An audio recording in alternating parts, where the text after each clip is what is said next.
សួស្តីអ្នកទាំងអស់គ្នាឥឡូវជួបជាមួយខ្ញុំបាទទៀតហើយរដ្ឋាឥឡូវនេះខ្ញុំបានត្រឡប់មកវិញហើយបានទុកចោលអស់រយៈពេលពី3ថ្ងៃឥឡូវនេះមកជួបជាមួយខ្ញុំបានមកមើលត្រង់សត្វជ្រូកយើងមានសត្វជ្រូកមួយក្បាលបន្ទាប់មកខ្ញុំក៏បានធ្វើដំណើរសងព្រេងទៅចង់រកនៅកន្លែងមួយដែលពិសេសតែយើងមករំលឹកអតីតកាលរបស់យើងនៅកន្លែងសាងសង់មួយនេះគឺរបងរបស់យើងទុកចោលហើយដីទំនេរឥឡូវខ្ញុំបានមកមើលអីវ៉ាន់របស់យើងនៅក្នុងហឹបមានទាំងច្រើនដែរតែខ្ញុំមិនបានជារៀបអីវាត្រឹមត្រូវទេគឺមានភាពរញ៉េរញ៉ៃ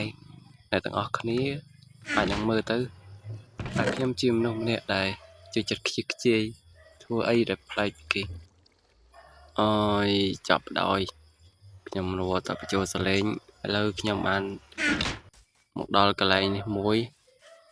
យើងក៏បានមកមើល villager សារ villager យើងងាប់អស់ហើយក្រុមរបស់ខ្ញុំអាចនឹងដើររក villager ម្ដងទៀតមើល villager នៅភូមិនេះស្ងាត់អស់លេងដោយសារមិត្តភ័ក្តិខ្ញុំចាប់យកទៅដាក់ក្នុង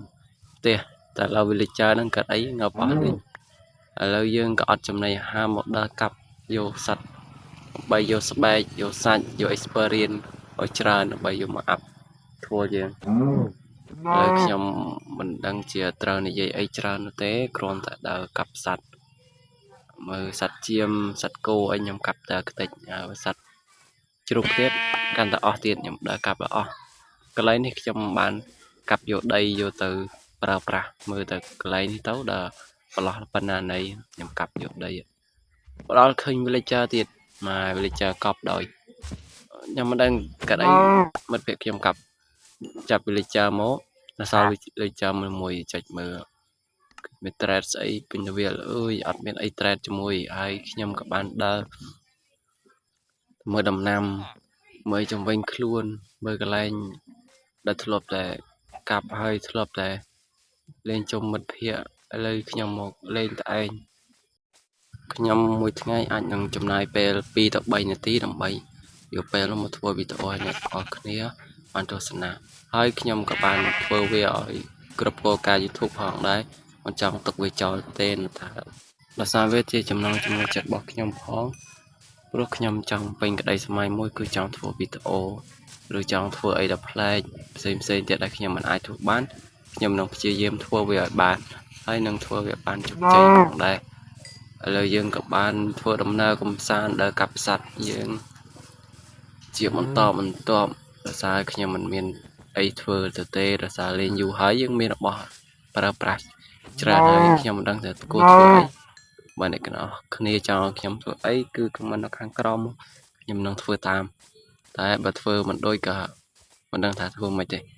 ឡូវយើងខ្វះឈើប្រើប្រាស់ខ្ញុំក៏បានសារង់ទៅរកកាប់ឈើ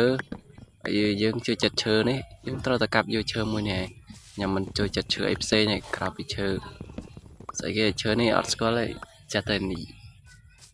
លេងតើខ្ញុំលេងយូរហើយក៏ខ្ញុំមិនដឹងឈ្មោះឈើព្រោះខ្ញុំមិនសូវជាបានមើលឈ្មោះមើលអី